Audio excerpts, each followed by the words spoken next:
a final approach goes horribly wrong. Just wondering how it's gonna end. The dramatic rescue in San Francisco is caught on camera. They use the terms mass casualty event. The search for a cause Bingo. divides air safety experts. The worst mode possible. I disagree. Was it the pilots, the plane, or something else that doomed Asiana Flight 214? The hard part is to say, which one is the straw that broke the camel's back?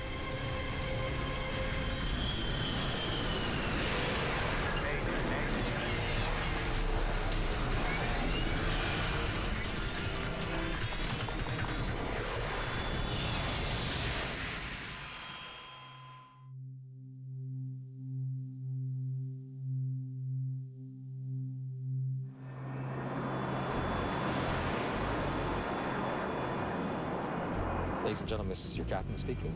We hope you had a pleasant flight. We'll be on the ground in about 30 minutes. Enjoy your stay in San Francisco and hope to see you again soon. Asiana Flight 214 is nearing the end of an overnight flight from Seoul, Korea to San Francisco. Ben Levy is a frequent flyer, returning home. And I fly pretty often for business or visiting my family. I'm originally from France, and so, I fly long distance a lot. I fly in and out of SFO a lot. So I know the airport very well.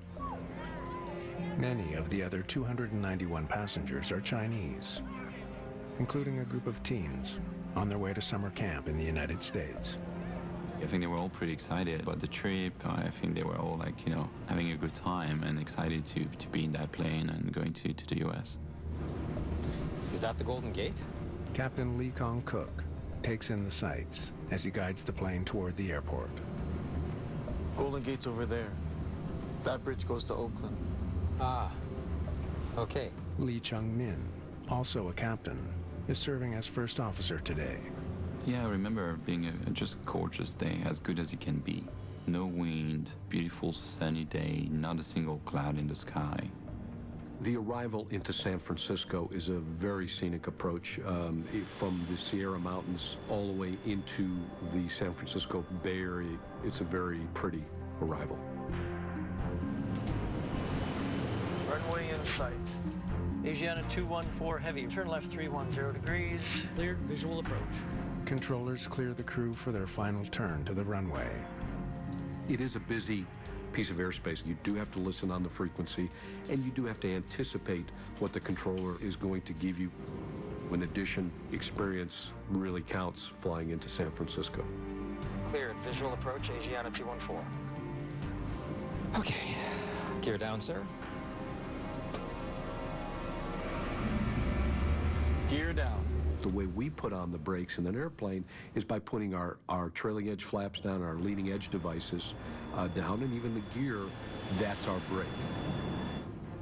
They then enter an altitude to climb to in case of a missed approach. Missed approach, 3,000 feet.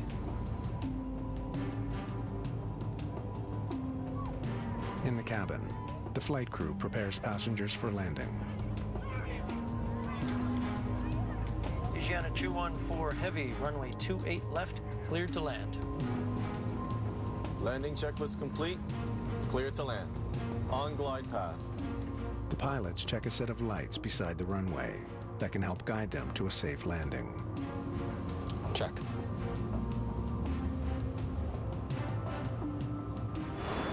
The plane is less than a minute from the runway when Ben Levy realizes something is wrong.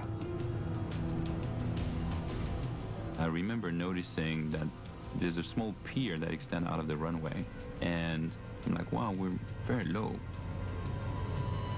And I dismissed the thought thinking, well, what can go wrong?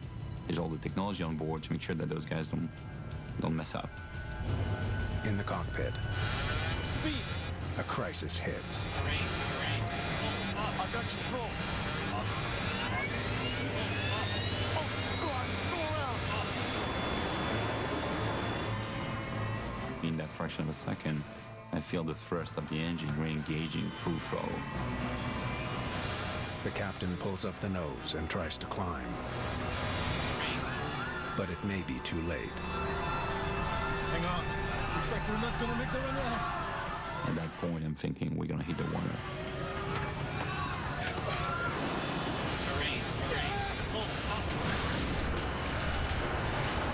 Impact was very violent.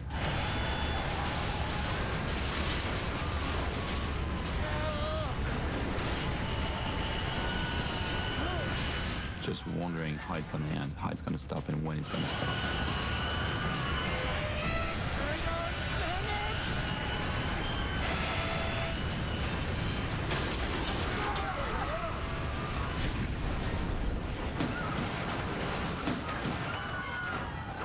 So the plane comes to a rest.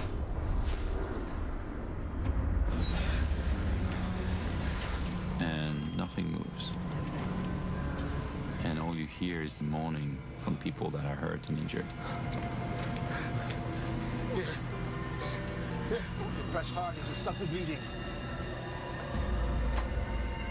In the cockpit, the pilots have survived, but they have no idea how badly damaged their aircraft is.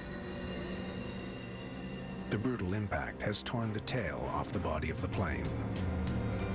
Control, come in. It's Asiana 214. Initiating evacuation checklist. We need help out here. Asiana 214 Heavy. Emergency vehicles are responding.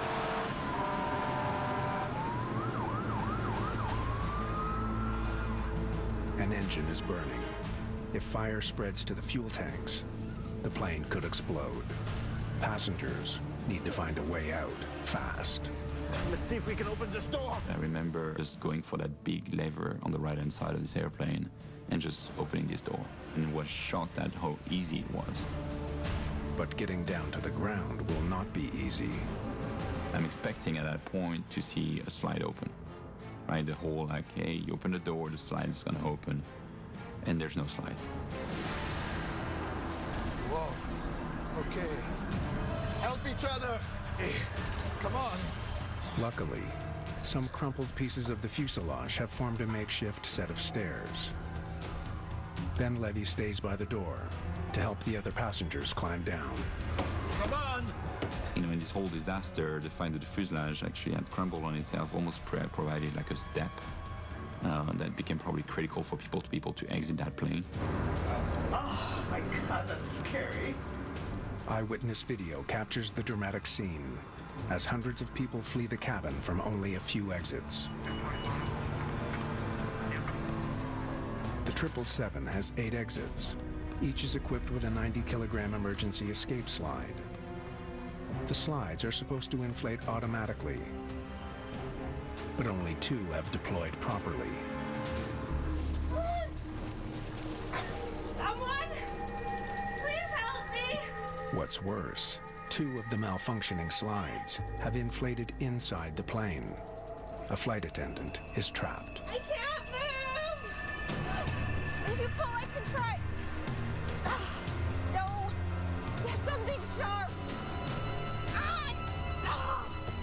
She couldn't breathe under the slide.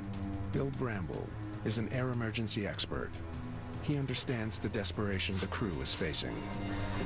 They were worried about her suffocating, and so it was a very strong sense of urgency to try and get her out. Plus, there was a fire outside the fuselage as well. So, yeah, it was a pretty serious situation.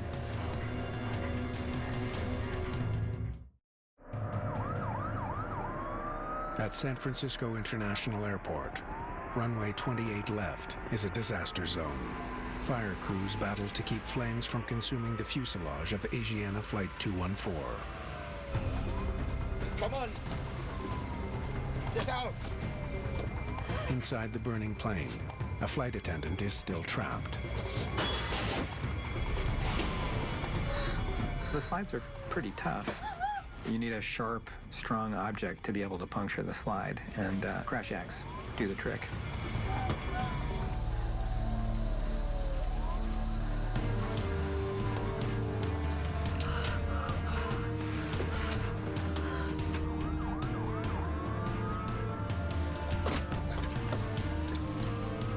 With rescuers now on board to help the injured, Ben Levy finally heads to safety.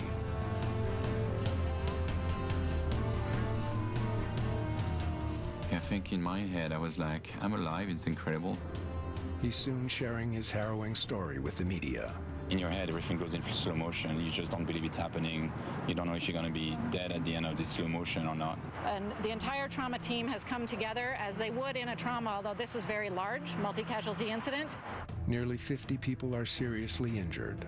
6 were thrown out the back of the plane when the tail broke off. 2 of them are dead, including a young teen run over by an emergency vehicle. The fire truck did go over the victim, that's a fact. Now, what caused the death, whether the victim was deceased before or as a result, that is what we're trying to figure out. Like thousands of others, investigators at the National Transportation Safety Board in Washington are riveted by the pictures.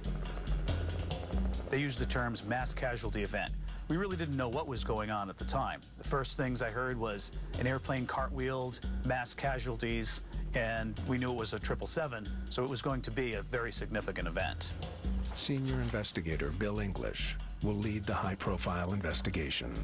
Everyone's on standby, as of right now. So the 777 had been in service for about 20 years at the time of this accident, and this was the first fatal accident of a 777 in that entire time. We knew we were going to be launching a very large team, so we pulled out all the stops.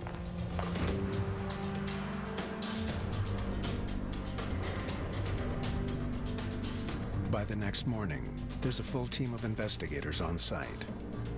Their first impression is that the media reports must be wrong. I'd heard the phrase, the airplane cartwheeled.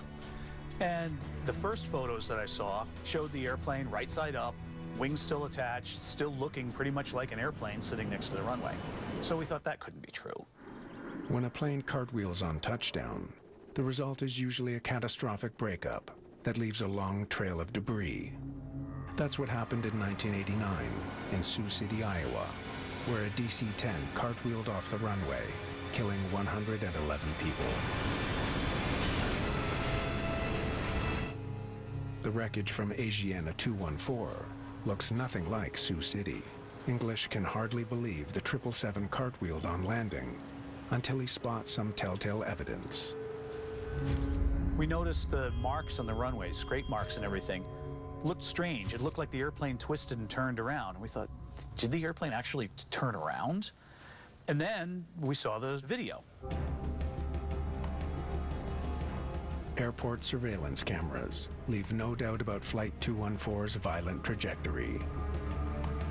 The surveillance video did show the airplane literally pirouetting, lifting a good 30 degrees into the air, spinning almost a full circle around before coming to rest. It's just a miracle in so many ways. The fact that this plane stayed in one piece, the fact that the wing didn't break apart. I mean, if we had landed back any other way, it could have been terrible.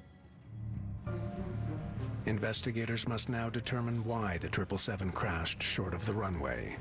But they also face important questions about the evacuation and rescue.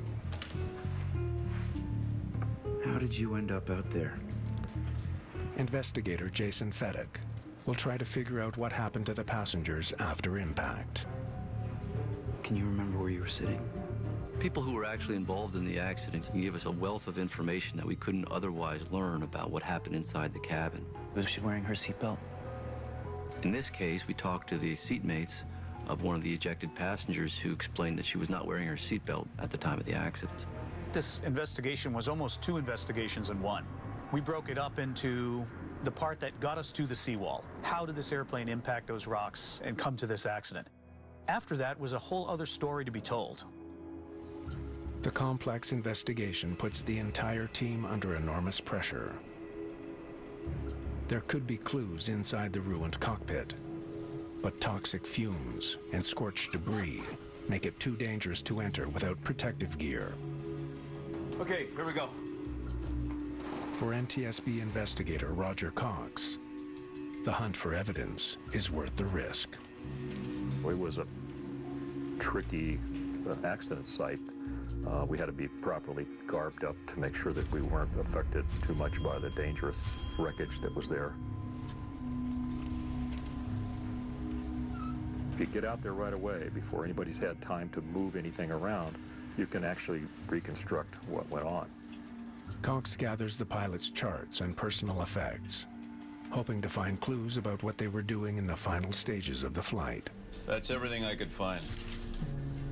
We removed every single document and then make sure that we photographed every single page of every single document in order to see if any of it was of value. Many of the documents are in Korean. They'll need to be translated before they can be fully analyzed.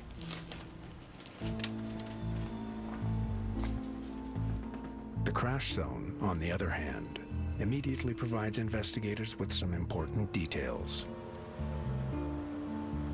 Where it impacted on the rocks of the seawall pretty much tells us it was too low. It landed well short of where it should have. The scenario reminds English of another very similar accident. One of the things we initially thought about was a previous 777 accident that happened in London, England, where both engines rolled back and the crew didn't have any power at all on final approach. The 777 has one of the best safety records of any plane in the sky. But in 2008, British Airways Flight 38 slammed to the ground short of the runway at Heathrow Airport after losing power on both engines. Investigators determined that ice in the fuel lines had caused dual engine failure. Is that what happened to Asiana 214? A close look at the engines tells Bill English the answer is no. He sees clear evidence that they were working normally. There are certain signatures in the metal, in the blades of the engine, that show us that they were developing power and hadn't failed.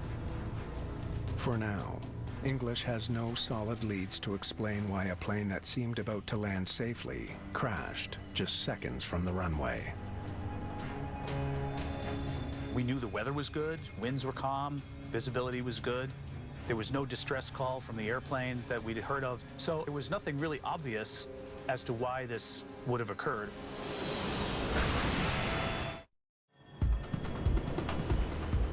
Runway crews assess the damage at San Francisco International Airport, while investigators search for a lead in the crash of Asiana 214. Air traffic controllers provide some answers. They could see it on radar and, of course, visually see it from the tower. Visibility was 10 miles, a few clouds, not an issue. Controllers tell investigators that it was a normal day, except for the fact that some runway equipment was not in operation. And that runway's glide slope was out of service. Electronic equipment installed on runways can send signals to a plane's autopilot. The signals can help guide the plane down at a precise angle. But the main runway at the airport is under construction, and the equipment is switched off. It's a revealing discovery. A combination of high traffic and compact runways have earned San Francisco Airport a reputation for difficult landings. To manage the high traffic, controllers often ask pilots to come in fast and steep, leaving lower altitudes open for departing planes to climb out. Very often we are given what we call the slam dunk approach, where we're high and we have to get down quickly, and it does create a little bit of a challenge. All right, so there's San Francisco Airport. Palo Alto's down here, you know. Roger Cox knows firsthand how challenging landing at San Francisco Airport can be. I can say from my own personal experience flying there many, many times that it's very easy to get high and hot, and you have to really stay on top of the airplane. Asiana 214 Heavy, runway 28 left, cleared to land. It all leads to some troubling questions. Were the Asiana pilots flying into danger? Did they face an extraordinary risk at an airport notorious for difficult landings? So he'd be coming in from this direction, straight across the bay. Roger Cox studies airport radar records. He wants to know if controllers assigned Asiana Flight 214 an approach that was too fast and steep to fly safely. Clear to land. There were some complaints initially from the operator that this crew was being asked to do something was unreasonable. So we wanted to spend quite a bit of time looking at whether that was true. We had an entire air traffic control group look at the performance of the controllers, analyze radar data, not only of the accident airplane, but of the other flights surrounding it, how they were handled and what sort of approach paths they flew. Same instructions. Same approach. No one else had a problem. Airport records reveal controllers gave 2 other planes the same instructions just before Asiana touched down. Both landed safely. You can't fault the controller. And they managed to land 777s safely without any difficulty. So although it is a somewhat challenging environment, we found that nothing that ATC did really caused the accident. It's another dead end. For now, what brought down Asiana 214 remains a mystery. Along with the cause of the accident, investigators are grappling with another troubling question. Escape slides are engineered to withstand the forces of aviation accidents. Why did so many fail during the crash of Flight 214? Only 2 of them did what they were supposed to do. 6 of the 8 slides didn't deploy properly, potentially causing deadly delays in the evacuation. The fire took some time to get into the cabin. That's a good thing. But had a fuel tank been punctured or some obstacle been in the way and we had a much more rapid fire, things could have been very different.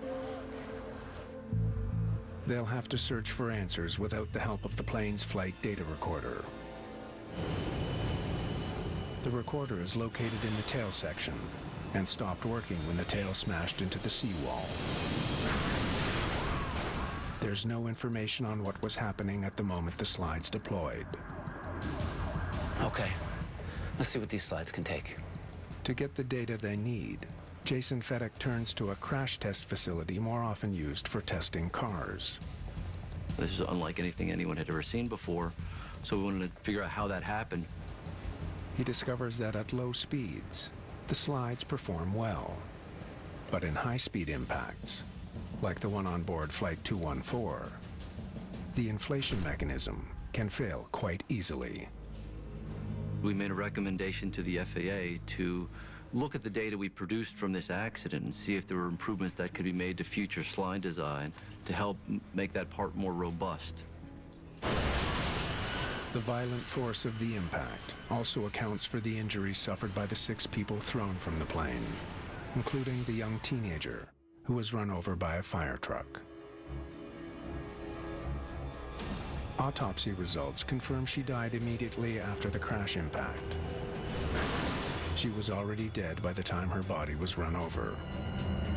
One of the most important lessons here is to always keep your seatbelt fastened whenever possible on an aircraft. You never know when you're going to have unexpected turbulence or be in an accident. Investigators hope Flight 214's flight recorders will help them answer the other urgent question. Why did Flight 214 slam into the seawall in the first place? I don't think we're going to make the runway. Modern flight recorders capture detailed information about virtually every system on the plane, including the complex automation that helps the pilots fly the plane. We were able to see all the basic things, like airspeed, altitude, the configuration of the airplane. We were also able to see all the inputs that the crew made. English carefully plots the data. Most of it looks completely normal. But then he spots something unexpected. A little more than a minute away from the runway, engine power suddenly drops to idle. Right here. The sudden change in power settings makes no sense. Normally, the last moments of flight are when pilots need more power, not less. They need extra thrust to overcome increased drag from the landing gear and wing flaps. The investigation has already determined that there was nothing wrong with the engines themselves. We could see that the engines were making proper power all the way through the approach. The question now, what was the crew doing to control engine power in the critical final moments of flight? Speed! So that brought us right back to how did the pilots operate the airplane? Why did they do what they did that got the airplane too low? What really struck me was how could a couple of highly trained, experienced pilots simply fly an airplane into the ground short of the runway? That was the mystery. The investigation into Asiana 214 now focuses squarely on the actions of the crew. Gear down, sir. Understanding every nuance of the cockpit voice recording becomes crucial. The CVR is key. Gear down. You can tell what the flight crew are doing. You can tell what they're thinking sometimes because they're verbalizing it. You can tell how they're deciding, what to do next. They listen as the pilots prepare for landing. Missed approach 3,000 feet. They combine what they hear with the FDR data that shows how the pilots were manipulating the controls. This seems a little high. As the crew nears the runway, the recording hints at the first sign of trouble. I will descend more. The plane isn't descending fast enough. The captain flying takes steps to fix the problem. But he doesn't explain his actions to his co-pilot. No call-outs. How's anyone supposed to know what he's doing? For investigator Bill Bramble, it's a troubling clue. The pilot flying is supposed to actually select things with the auto-flight system and call out what he's doing, and the pilot monitoring is supposed to verify that the change has actually occurred. In this case, we saw kind of a breakdown in that standard pattern of communication and coordination. Flaps 20.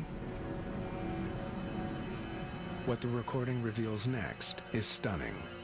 Less than 90 seconds before impact, the captain makes an inexplicable blunder. He switches the autopilot to an incorrect setting, flight level change mode. That interrupts the landing and instructs the computer to climb to the go-around altitude of 3,000 feet. He made an entry to the autopilot that, at first, actually made the airplane climb. Obviously, he didn't want to do that. The autopilot mode switches here. Starts all the confusion. To bring his plane back down, the captain immediately pulls the throttles back to idle, a move with major repercussions. But once again, he doesn't tell the other pilot what he's doing. Not calling out one single action wouldn't necessarily be a fatal flaw, but in this particular case, it had a big influence on the conduct of the flight. It's low. Investigators now understand how the engines got to idle. Yeah. But why would an experienced captain make the mistake of leaving them there? Oh, God. Go around. And why did the crew not notice they were dangerously low until it was too late?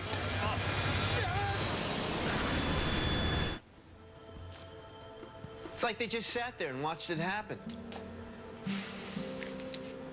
To find the answers, Bramble and Cox prepare for a sensitive and difficult interview with the pilot who was flying the plane. I'll try to help if I can. We wanted to find out, how much of what happened did they understand?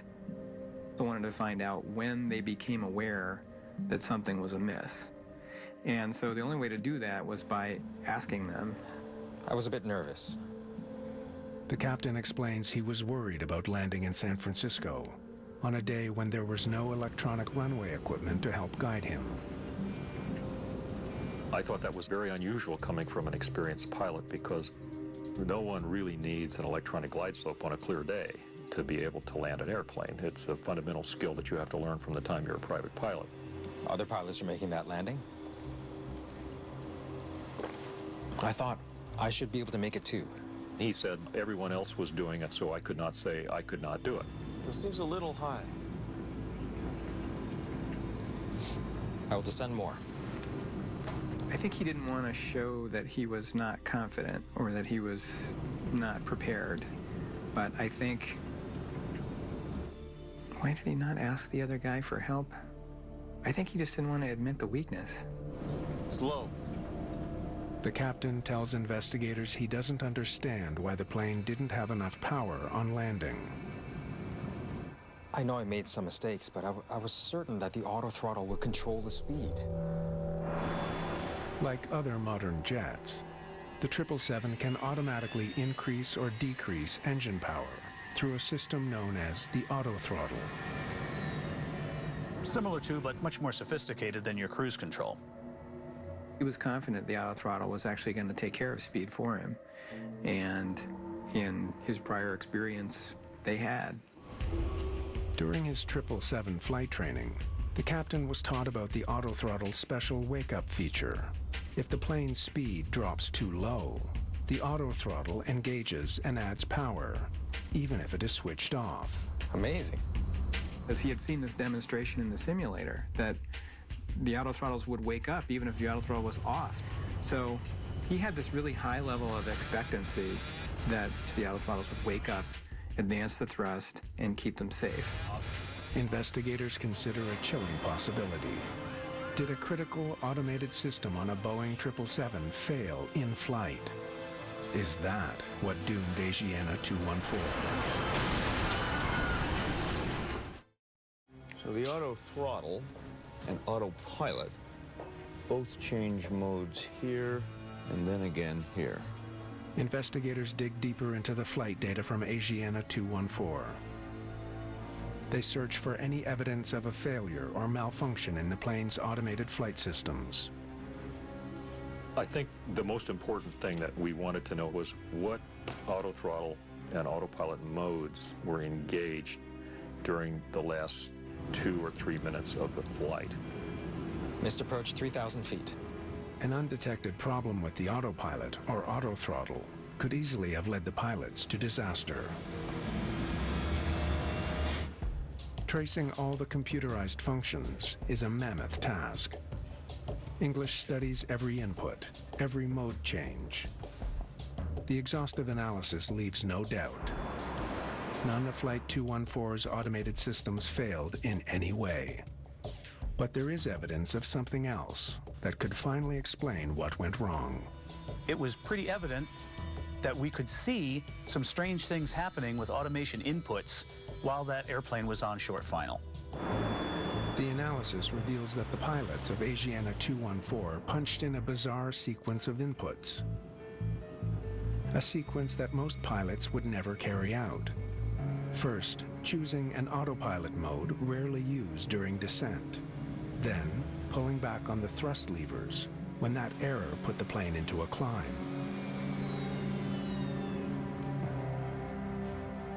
Bingo. That does it. The unusual combination of commands switches off the 777's built-in speed protection, leaving the engines at idle.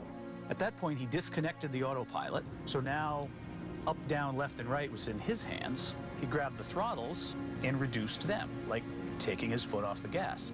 By doing that, that sent the signal to the autothrottle system that he wanted control of the power as well. So at that point, in effect, the airplane was basically just gliding. Investigators finally understand why the autothrottle did not re-engage and boost engine thrust on landing. But puzzling questions remain. Why was the captain so uncertain about autopilot functions? And why couldn't the crew react in time to save their plane? 22,000 hours between them. You'd think they'd notice the speed. Translated from the original Korean, the cockpit documents go a long way to providing some answers. It turned out one of the important things that we recovered was the pilot's training record, which had detailed history of what he had accomplished right up to the time of the accident. The documents reveal Flight 214 was a critical training flight for Captain Lee Kong-kook. Is that the Golden Gate? He was transferring to the Boeing 777 after flying the Airbus A320, an aircraft with a very different style of automation. Golden Gate's over there. That bridge goes to Oakland. It's a different philosophy of flying, and he had flown the Airbus for quite some time, so the transition may still have been an awkward moment. It was a training flight. The training records reveal the captain had been having trouble making the change. The instructor was fairly critical. He indicated he felt that the captain who was in training wasn't sufficiently diligent and attentive to procedure. That recent criticism may have been on Lee Kong-kook's mind as he headed for San Francisco. He was a little bit stressed because it was a training flight and he was being monitored by this more senior pilot, and possibly because of this previous flight where he hadn't performed so well. But why were the pilots so slow to recognize the danger? The question that was on everybody's mind and carried all the way through this investigation is what was going on in the pilots' heads. Clear to land. Even though the landing system was out of service, there was another way for the pilots to know their plane was too low. The runway is equipped with special lights that change color to alert pilots if the approach angle is off. The PAPI, Precision Approach Path Indicator, that also aid pilots in the proper vertical path. Those were operating and were operating properly at the time of the accident. It's low. The pilots were shown 4 red lights, meaning the plane is dangerously low. We had a lot of data, and it pretty much showed us an airplane that was working exactly as it was designed. That wasn't difficult. Getting into the whys of why human beings do what they do or don't notice things is a lot more difficult, and explaining that can be the hardest task of all. Especially troubling, why did the more experienced commander wait until it was too late before taking control of the plane? I've got control. If he had intervened sooner, he would almost certainly have prevented the accident. The airplane was perfectly flyable up until really the last minute. So at any point, there were a number of places where someone could intervene, someone could take over, someone could make a small change, and this would have come out very differently. Yeah, we're just trying to get a sense of how much experience your guys would have flying by hand. Can you get me some numbers on that? They learned that Asiana has strict policies encouraging pilots to rely on their aircraft automation as much as possible. They rarely practice landing the plane by hand. And we have to go to the company's procedures and training, and there is where I think we put our finger on the issue. Cleared visual approach. Investigators are shocked to learn that this arrival in San Francisco was the first time the captain ever attempted to land a 777 with no help from the glide slope signal on the runway. When it comes to visual landings, this guy's an absolute beginner. The vast majority of the time, he had been flying instrument approaches into airports even when he was technically flying the visual approach. 10,000 hours, almost no hand flying. It's a stunning discovery. Despite nearly 10,000 hours as an airline pilot, the captain has almost no experience flying his plane by hand. This seems a little high. You take away all the time that was on the autopilot, and if you look at all of the flight hours that they had, I will descend more. They may have actually only had a couple of 100 hours of hand flying the airplane, maybe even less, during the years that they had been flying. So they hadn't been honing their skills. Investigators also learned that the commander, though an experienced pilot, had never before supervised a training flight like this one. Slow. We found that the pilot in the right seat, the instructor, was actually on his first flight as an instructor in the 777. So he didn't have a lot of experience with that at all. His inexperience likely led him to wait too long before taking over the controls. Speed! As a flight instructor, knowing that critical point, when to intervene, when a pilot or a student is going a little bit too far, is one of the hardest tasks to learn as an instructor. It takes experience, time, and a little bit of extra knowledge being ahead of the airplane yourself as the instructor to see these things starting to decay. Investigators agree the Asiana crew made serious mistakes that caused the crash. Bottom line, they let their speed drop. But they don't agree on why the pilots made those mistakes. I think those modes would confuse most pilots. But it's their job not to be confused. Bill Bramble believes technology is to blame. The way that we design airplanes and the way that airplane flight decks are evolving are influencing the ability of flight crews to stay in the loop and understand what's going on. But Roger Cox believes the fault lies squarely with the human pilots. We say pilots use cues to figure out where are we. So couldn't quite grasp why professional crew hadn't picked up on these obvious cues that were right in front of them. The crash of Asiana 214 sparks a heated discussion among industry experts working to make aviation safer. It's an age-old debate of man versus machine. What's more significant? Is it more significant that the pilots did not simply take manual control and fly this airplane to the runway or go around? Or is it more significant that they were in this environment of automation that some people think was too complex? Well, they fluked into it, the worst mode possible. The more complex automation becomes, the more difficult it can be for pilots to understand the entire system. I am not confident that the majority of pilots, 777 pilots at the time, would have been able to predict the modes that the airplane would end up in. There have been other deadly accidents in recent years that underscore Bill Bramble's concern about automation confusion. Turkish Airways Flight 1951 was carrying 128 passengers on approach to Amsterdam when a faulty altimeter sent incorrect data to the autopilot. Speed began to drop. Like the crew of Asiana 214, the Turkish Airways pilots failed to react, thinking the plane's automation would maintain a safe speed.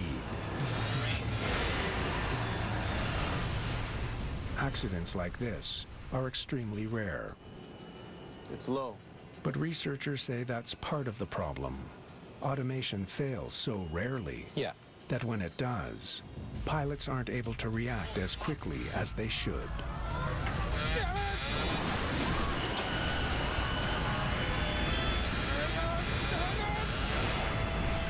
To me, this accident shows the inevitable consequences of the evolution of the modern flight deck. The increased automation, which has improved reliability, efficiency, and safety in many ways, but has left us with some unintended consequences when something anomalous occurs. But not everyone agrees that cockpit automation has gone too far. Bottom line, it's the pilot's responsibility to fly that plane. Having flown a lot of airliners for well over 30 years in my career, I always felt it was incumbent on me and other old pilots to fully and totally understand every aspect of the airplane, particularly the flight path control, the autopilot, and the auto flight system, so you understood what it was going to do.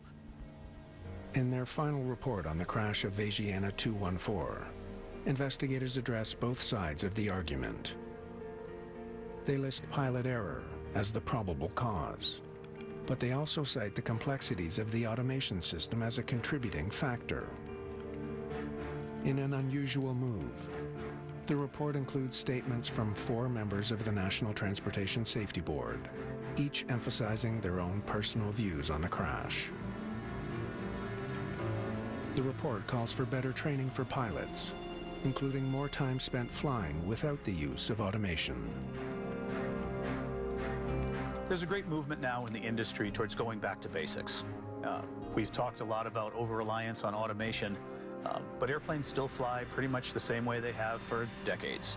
And we want to get back to making sure that pilots are ahead of the airplane, aware of what's going on around them, and able to keep themselves in that loop of flying, whether the automation is doing it or not.